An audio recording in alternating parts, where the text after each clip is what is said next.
जय श्री कृष्णा, राधे राधे। अगहन के गुरुवार के व्रत रखने वाले सारे व्रतियों को अगहन गुरुवार की हार्दिक शुभकामनाएं।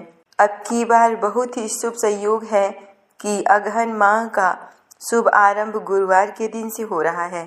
मार्गशीर्ष माह में बृहस्पतिवार को लक्ष्मी जी की पूजा करने से सुख संपत्ति और ऐश्वर्य की प्राप्ति होती है। साथ ही मन की समस्त मनोकामनाएं पूर्ण होती हैं।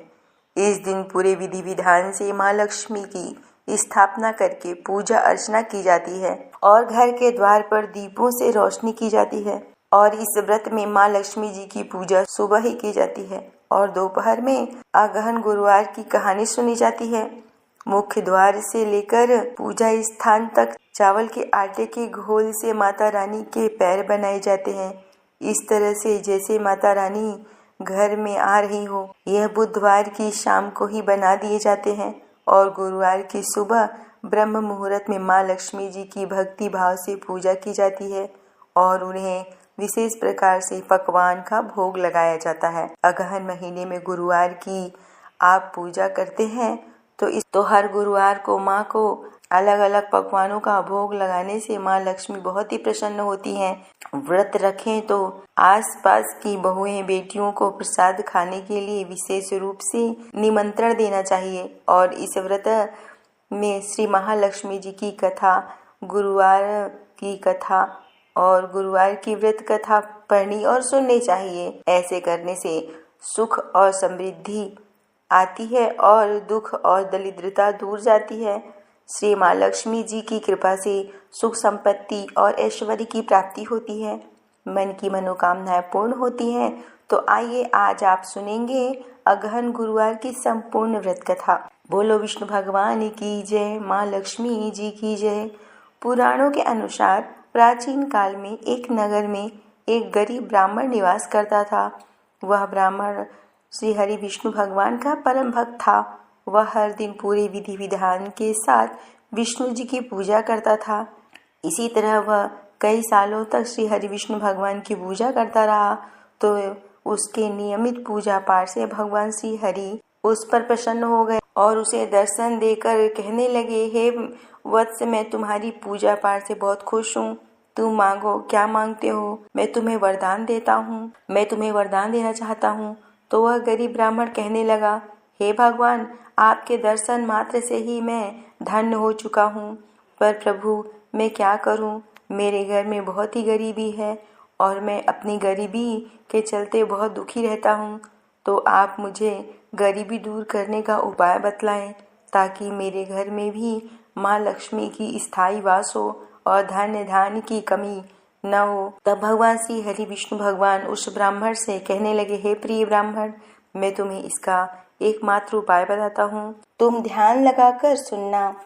रोजाना यहाँ मंदिर के सामने एक वृद्धा स्त्री उपले थापती है जो स्वयं लक्ष्मी जी हैं।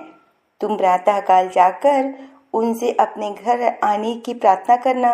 अगर वह तुम्हारी प्रार्थना स्वीकार कर लेंगी तो तुम्हारे घर में कोई भी चीज की कमी नहीं रहेगी और तुम्हारी सारी गरीबी दूर हो जाएगी। तो ब्राह्मण को यह सब बात बताकर भगवान श्री हरि वहां से अंतर ध्यान हो गए। अब ब्राह्मण तो बहुत ही खुश हुआ और अपने घर गया और दूसरे दिन सुबह जल्दी उठकर पहले स्नान किया, फिर मंदिर में जाकर विष्णु भगवान की पूजा की और फिर मंदिर के द्वार पर आकर बैठ गया।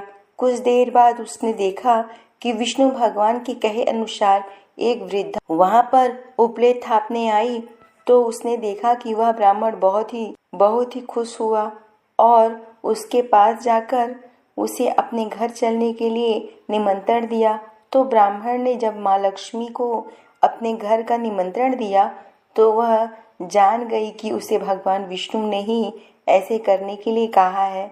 तब माँ लक्ष्मी ने उस ब्राह्मण को लक्ष्मी प्राप्ति का उपाय बताया और कहा, हे ब्राह्मण, तुम 16 दिनों तक चलने वाली महालक्ष्मी का व्रत का पालन करो। उस व्रत का पालन करने से तुम्हारी सारी मनोकामनाएं पूर्ण हो जाएंगी।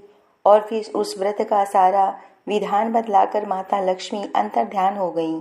माँ लक्ष्मी के द्वारा बताए गए महालक्ष्मी के व्रत को उस ब्राह्मण ने पूरी श्रद्धा भक्ति के साथ किया और फिर 16वां दिन व्रत का उद्यापन करके शाम के समय दक्षिण दिशा की ओर मुख करके उसने लक्ष्मी जी का आवाहन किया तो माँ लक्ष्मी उसके व्रत और पूजा से बहुत प्रसन्न हुई और उसकी सारी मनोकामनाएं पूर्ण की, जिससे उसके घर की सारी गरीबी दूर हो गई।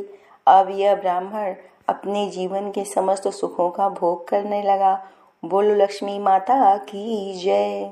लक्ष्मी माता, जिस तरह आपने ब्राह्मण की मनोकामना पूर्ण की, वैसे उन सभी की करना जो मनुष्य 16 दिन तक व्रत रखकर भली भांति उसका पूजन करें और आपकी इस व्रत कथा को सुने।